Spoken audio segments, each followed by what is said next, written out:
Hi hello welcome to post 360. నేను మీ మురళీ రాపల్లి. మనిషికి దున్నపోతులాగా ఎదిగినా కూడా బుద్ధి జ్ఞానం సిగ్గు శరవణం ఉండవేమో అనిపిస్తుంది అప్పుడు నాకు. ఎందుకంటే కొన్ని విషయాలను తలుచుకున్న ప్రతిసారి నాకు ఈడొక మనిషేనా, వీడి గురించి మనం మాట్లాడాలా, వీడి గురించి మనం చెప్పాలా అనిపిస్తుంది. ఎందుకంటే అవాస్తవాల్ని వాస్తవంగా ప్రూవ్ చేయడం కోసం అహర్నిశలు కష్టపడుతూ అహర్నిశలు దాన్ని నమ్మించే ప్రయత్నం చేస్తూ ఉంటూ ఉంటారు కొంతమంది. అటువంటి వాళ్ళలో చాలా మంది ఇప్పటికీ సుప్రీంకోర్టు, హైకోర్టులు కూడా నీ దగ్గర ఎవిడెన్స్‌లుంటే తీసుకొచ్చి ముందు పెట్టవయ్యా అంటూ చంద్రబాబు నాయుడు గారితో సహా లడ్డూ విషయంలో క్లియర్‌గా మాట్లాడటం జరిగింది. ఏమని? "ఒరేయ్ పెచ్చనాయాల్లారా అందుట్లో ఏమీ లేదు. అన్ని సార్లు అందుట్లో నెయ్యి కల్తీ జరిగిందని మీరు చెప్తూ ఉన్నారు కదా! ఆ కల్తీ ఎక్కడ జరిగిందో, ఆ అవశేషాలేంటో, దానికి సంబంధించిన ఆధారాలేంటో తీసుకొచ్చి కోర్టుకు సబ్మిట్ చేయండి. కోర్టుకు సబ్మిట్ చేయకుండా గాలి కబుర్లు మాట్లాడకండి" అంటూ మొన్న కూడా కోర్టు గట్టిగా ఇచ్చింది. అయినా కూడా కుక్కతోక వంకరే, మా నాయకుడు టింకరే అన్నట్టుగా ఒక ఛానెల్‌కి ఇచ్చినటువంటి ఇంటర్వ్యూలో పవన్ కళ్యాణ్ గారు మళ్ళీ మొదటికే వచ్చి అక్కడ ఇట్స్ దేర్ ఎక్కడ దేరయ్యా? ఎక్కడ దేరు?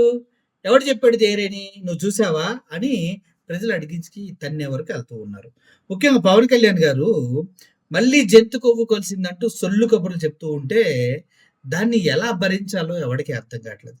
చాలామంది హాయిగా శ్వాస పీల్చుకొని కల్తీ జరగలేదట అనే నమ్మకంతో వెళ్తూ ఉన్నా కూడా ఎప్పుడైతే ఇందాపూర్ డైరీ, హెరిటేజు అదేవిధంగా మన ఈ వెంకటేశ్వర డైరీ ఇవన్నీ కలిసి ఆ నెయ్యిని అలా అవకతవకలు చేసి 4 రోజులు వాళ్ళ దగ్గర పెట్టుకొని ఆ ట్యాంకర్లు మళ్ళీ పంపించి అది టెస్ట్‌లో ఫెయిల్ అయిన ట్యాంకర్‌లని వాళ్ళ ప్లాంట్‌లోనే టీడీపీ వాళ్ళ నాయకుడి ప్లాంట్‌లోనే పెట్టుకొని 4 రోజుల తర్వాత మళ్ళీ తీసుకెళ్ళి పాస్ చేయించి ఆ ద్వారా లబ్ధి పొందినటువంటి సో కాల్డ్ కూటమి ప్రభుత్వానికి ఏం చేయాలో అర్థం కావట్ల.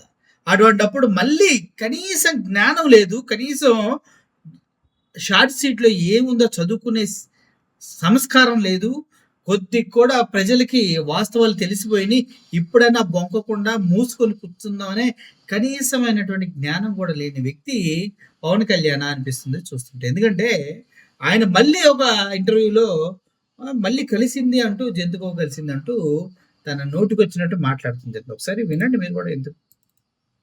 முதல்ல திரு சந்திரபாபு நாயுடு அவர்கள் சொன்னது போல அனிமல் ஃபேட் இருந்தது இல்ல. మొదట్లో చంద్రబాబు నాయుడు గారు అందులో యానిమల్ ఫ్యాట్ ఉందన్నాడు కదా, తర్వాత వచ్చిన రిపోర్ట్లో లేదు కదా అని ఆయన అడుగుతూ ఉంటే ఈయనేం చెప్తున్నాడో చూడండి. ఇట్ ఈస్ దేర్ అంట. ఏంది దేరు? తీసి చూయించు, ఆధారాలు తీసుకెళ్ళివ్వు. నీ గాలి కబుర్లు మానే పవన్ కళ్యాణ్. కొద్ది కూడా నిస్సిగ్గుగా ఇట్ ఈస్ దేర్ అని మళ్ళీ అంటున్నావంటే అసలు నీకు ఏ విధంగా బుద్ధి చెప్పాలి? ఏ విధంగా నువ్వు జ్ఞానం నీలో పెంచుకోవాలి? ఏ విధంగా నువ్వు ముందుకెళ్తే బాగుంటది? నువ్వు రాజకీయ నాయకుడిగా అటర్ ఫ్లాప్ అయ్యాన్న విషయాన్ని ఒక్కటి కాదా తేటతెల్లం చేసేది? నువ్వు కూర్చొని ఆ రోజు ఏం చెప్పావు? తిరుమల నుంచి 1,00,000 లడ్లు అయోధ్యకు పంపించారు. అవి కూడా కల్తీ అయిందని కబుర్లు చెప్పిన వ్యక్తివి కదా నువ్వు. అసలు తిరుమల లడ్లు అయోధ్యకు పంపించిన వాటిని ఆ నెయ్యి ఎవరు కొన్నారు? ఎవరు దాన్ని తయారు చేయించారన్న మినిమం జ్ఞానం కూడా లేని ఒక జ్ఞానహీనుడివి నువ్వు పవన్ కళ్యాణ్ అంటే చాలా మంది అంటున్నారు. మరి అటువంటి విషయాలు మీరు అర్థం చేసుకొని ఒక ఇంటలెక్చువల్‌గా బిహేవ్ చేయాలి గానీ, ఇప్పుడు కూడా ఉంది. ఇప్పుడు కూడా కల్తీ కలిసిందని చెప్పడం వెనక నీ అజ్ఞానాన్ని ప్రజలకందరికీ చూయిస్తున్నావు పవన్ కళ్యాణ్ నువ్వు. Look at it. They didn't say there is no animal fat.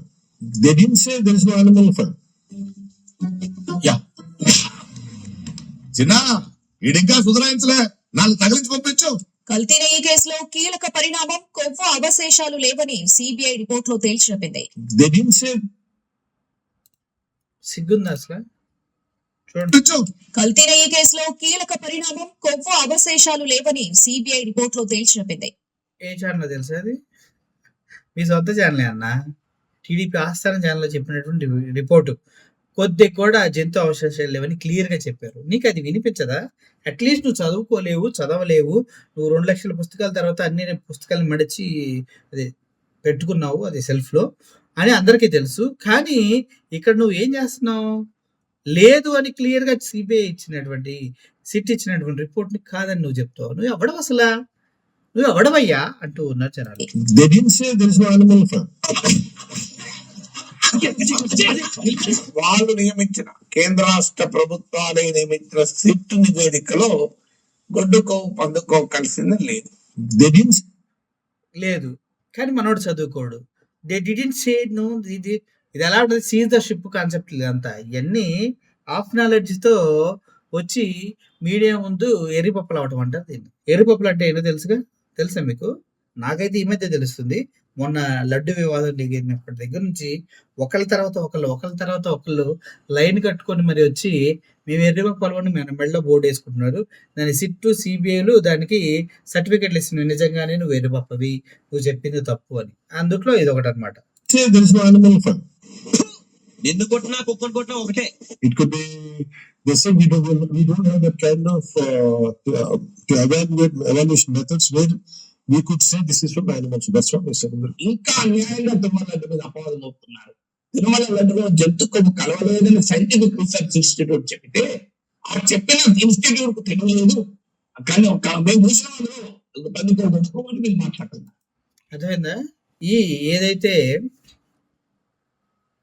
Research institutes వెళ్ళి ఆ శాంపిల్స్ ఇచ్చి దాంట్లో బీఫ్ ఫ్యాటు, పిగ్ టాలో ఇవన్నీ ఉన్నాయి అని చెప్తే లేవని సర్టిఫికేట్ ఇస్తే ఆ సర్టిఫికేట్ ఇచ్చిన రీసెర్చ్ సెంటర్‌లో కూడా వేస్ట్. ఎందుకు? చంద్రబాబు నాయుడు గారు విజనరీ, పవన్ కళ్యాణ్ గారు పెద్ద గిజనరీ. వీళ్ళిద్దరికే తెలుసు అందుట్లో కలిసిందని. ఎందుకంటే వీళ్ళిద్దరు పెద్ద రీసెర్చ్ చేసి దాని వెనక మొత్తం వాస్తవాలను కనుక్కుంటా ఉంటారు కదా. సీజ్ ద షిప్ అని ఆయన, అన్నీ నేనేస్తా తమ్ముళ్ళు అని ఈయన సొల్లు కబుర్లు చెప్పి 14 లక్షల కోట్లు జగన్మోహన్ రెడ్డి అప్పు చేశాడని చెప్పి అబద్ధాలు ఎలా పలికారో ఇవి కూడా అంతే. అంటే రీసెర్చ్ ఇన్స్టిట్యూట్స్ ఇచ్చినటువంటి సర్టిఫికేట్ కన్నా అసలు పవన్ కళ్యాణ్ దాన్ని చదివి ఉండడు, అర్థమై ఉండదులే. రాదు కదా. జస్ట్ 10th క్లాస్ చదివిన వాళ్ళకి అవి అర్థం కావు. నాకు ఆ విషయం తెలుసు. అట్లీస్ట్ ఈయన చంద్రబాబు నాయుడు చదువుకున్నారు కదా, ఈయనకు కూడా తెలుసు కదా. సుప్రీంకోర్టు మళ్ళీ పిచ్చిగా వాగొద్దని వార్నింగ్లు కూడా ఇచ్చాయి కదా. అయినా కూడా ఈ చెత్త వాగుడు మానట్లేదంటే అర్థం చేసుకుని ఇటువంటి వాళ్ళని మళ్ళీ ఇంటర్వ్యూలకి పిలిచి ఎర్రిపప్పలు చేయొద్దు దయచేసి. ప్రజలు ఆల్రెడీ వాళ్ళ నాయకుడు అనుకుంటున్న కొంతమంది ఇప్పటికే తలెత్తుకోలేక చస్తూ ఉన్నారు. ఏంద్రా మా నాయకుడిని కామెడీ పీస్‌ని చేసి ఆడుకుంటున్నారు. ఏంద్రా మా నాయకుడు సుగాలి ప్రీతి కేసు వదిలేసాడు, తప్పిపోయిన 32,000 మందిని వదిలేసాడు. అసలు తాండాల్లో అక్కడక్కడ ట్రైబల్ ఏరియాలో రోడ్లేస్తా అన్నాడు, ఎయ్యలేదు. చివరికి మొహం మీద ప్రజలు ఓస్తూ ఉన్నారు. డిప్యూటీ సీఎం అనే పదవి తప్పించి ఏమీ లేదు. చివరికి వెళ్ళి కాశీనాయన పుణ్యక్షేత్రాన్ని కూల్చేశాడు. ఇట్లా చాలా మంది పవన్ కళ్యాణ్‌ని చండాలంగా అనుకుంటుంటే పాపం వాళ్ళ సొంత క్యాడర్ ఏమో ఈ అమ్మాయి ఏందిరా మన బతుకులు థూ అని వాళ్ళ పైన వాళ్ళే గాలిలోకి చూసి ఆకాశంలో ఉమ్మేసి మొహం మీద వేసుకుంటున్నారు. ఇటువంటి ప్రొఫెసర్ నాగేశ్వరరావు లాంటి వాళ్ళు అఫీషియల్‌గా చెప్పినా కూడా వీళ్ళకి అర్థం కావట్లేదు. బుర్ర తక్కువగా ఆలోచిస్తూ ఉన్నారు. ఎందుకంటే చదువుకున్నవాడు ఎప్పుడు చదువుకున్నోడు ముందు చేతకాని వాళ్ళలాగే మిగులుతాడు. ఎందుకంటే అధికారం వచ్చిందిగా చదువుకోలేకపోయినా. చెప్పిందంతా ప్రజలు వింటారని ఒళ్ళు బలుపుతో వచ్చినటువంటి అబద్ధపు మాటలన్నమాట ఇవి. సో ఓవరాల్‌గా ఎన్ని చెప్పినా పవన్ కళ్యాణ్ గారు మారరనేది మాత్రం వాస్తవం. రాబోయే ఎలక్షన్స్‌లో ప్రజల ఓటుతో గట్టిగానే సమాధానం చెప్పి చేస్తారని నాకు అర్థమవుతుంది. అర్థమవుతుంది కదా. జంతు కొవ్వు కానీ, ఏవి కానీ కలిసినట్టుగా ఏ నివేదికలో లేదు.